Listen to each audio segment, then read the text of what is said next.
ان کے لب رنگی کی نچھاور تھی کہ جس نے کیا جوتا چپل اگر الٹا ہو تو اس کو سیدھا کرنے کے لیے لوگ بولتے ہیں، تو اس کی کیا وجہ ہے کہ اس کو سیدھا کرنا چاہیے، الٹی چپل نہیں رہنی چاہیے؟ اسی طرح ایک چیز اور بھی ہوتی ہے کہ چپل پہ چپل چڑھ جائے تو اس کو بولتے ہیں کہ دونوں چپلوں کو ہٹاؤ، یعنی ایک دوسرے سے جدا کرو۔ اور کس صورت میں اگر چپل کو سیدھا نہیں کریں گے تو کیا گناہ گار ہوں گے یا نہیں؟ اسی طرح آپ نے ایک سوال اور پوچھا تھا کہ اردو کا کاغذ اگر زمین پہ پڑا ہو اس کو نہ اٹھائیں تو گناہ گار ہوں گے نہیں یا نہیں ہوں گے؟ تو جہاں تک چپل کا تعلق سے تو وہ تو روایتوں کے اندر موجود ہے کہ جو الٹی چپل یا جوتا ہوتا ہے اس کے اوپر شیطان کا وہ تخت ہوتا ہے، شیطان اس پہ بیٹھتا ہے، لہٰذا اس کو سیدھا کرنے کا حکم ہے۔ مگر یہ کہ گناہ نہیں ہے اگر کوئی شخص نہیں کرے گا۔ اور اس میں ایک چیز اور آپ ذہن میں رکھیں کہ ہر وہ کام کے مان لیجئے جس میں علماء کرام فرماتے ہیں کہ یہ کام کرنا چاہیے، یہ حدیث پاک کے اندر مستحب کے درجے کا جو کام اس کو کرنا چاہیے، نہ کرنے سے گناہ نہیں ہوتا۔ تو فقط اتنا کہنے سے یا اتنا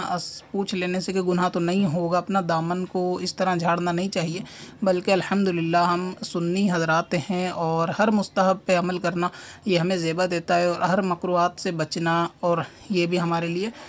جو ہے پاسبل ہونا چاہیے۔ مگر یہ کہ یہ چیزیں بدعقیدہ لوگوں کی جانب سے زیادہ رہتی ہیں کہ اگر کوئی چیز کرنے بیٹھو یا کسی چیز کو بتاؤ تو وہی سیدھا سوال کرتے ہیں کیا قرآن پاک کے اندر موجود ہے؟ تو ادب اپنی جگہ ہوتا ہے، مستحب اپنی جگہ ہوتا ہے، اور اگر کوئی مستحب کام قرآن پاک کے اندر موجود ہی ہو اور کرنے کا حکم ہو تو کیا وہ مستحب بچے گا؟ پھر تو وہ فرض اور واجب ہو جائے گا، پھر تو بدعقیدہ اور ان کے باپ دادا کو بھی وہ کام مجبوراً کرنا پڑے گا۔ اب اگر آپ نیاز کے تعلق سے لیں، اگر کہیں کہ ہاں 40واں کر سکتے ہیں، ایصال ثواب ہے، تو سیدھا پوچھتے ہیں کہ قرآن پاک کے اندر ہے 40واں؟ تو ان سے پوچھو اگر ہر چیز قرآن پاک کے اندر لفظ کے ساتھ موجود ہوگی تو کیا وہ صرف مستحب بچے گی؟ ہم تو یہ کہتے ہیں وہ کام کریں تو ٹھیک، نہیں کریں تو ٹھیک، مگر یہ کہ اس کام کو کر لینا بہتر ہے، اس کو گناہ نہ جانے۔ ٹھیک اسی طرح سے چپل یہ سوچ کے چھوڑ دینا کہ بھئی یہ الٹی چپل ہے، سیدھی کرنے سے گناہ تھوڑی نہ ملتا ہے، تو یہ جو ہے نا بد نصیبی اور بے نصیب والی بات ہوتی ہے۔ تو اس کو سیدھا کر دینا چاہیے کہ جب حضور علیہ السلام کا فرمان جہاں پر آ جائے کہ بھئی یہ شیطان کا تخت ہے، شیطان اس پہ بیٹھتا ہے، سیدھی کر دو، لہٰذا ہمارے لیے اتنی بات قابل قبول ہونی چاہیے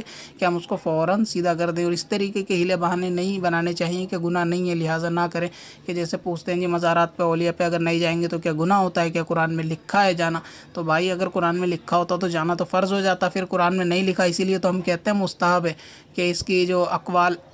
حدیث پاک سے یا بزرگان دین سے ملتے ہیں تو ہم اس کو فرض واجب کے درجے میں تھوڑی نہ رکھتے ہیں، تو اس کو مستحب ہی کہتے ہیں، لہٰذا اس کو چپل کو سیدھا کر دینا چاہیے۔ اور چپل پہ چپل چڑھ جائے تو اس کا تو خیر کوئی مسئلہ میں نے نہیں پڑھا، اور اس میں شاید کوئی حرج ہوتا بھی نہیں ہے، پھر بھی اگر لوگ احتیاطاً اس کو ہٹا دیتے ہیں تو ہٹانا چاہیے، مگر اس کے اوپر کوئی اپنا تصور نہیں رکھنا چاہیے کسی کام کو کرنے میں جہاں کوئی اصل اس کی موجود نہ ہو، کہ شاید چپل پہ چپل رہے گی تو کچھ اپشگن ہو جائے گا یا گناہ ہوگا۔ تو یہ تصور رکھے بغیر اگر کوئی ہٹا دے تو ٹھیک ہے، اور اپنے ذہن سے اگر کوئی تصور بٹھا لے گا تو وہ پھر وہاں پہ غلط ہے کہ وہ شریعت پہ افترا کرنے والی بات ہے۔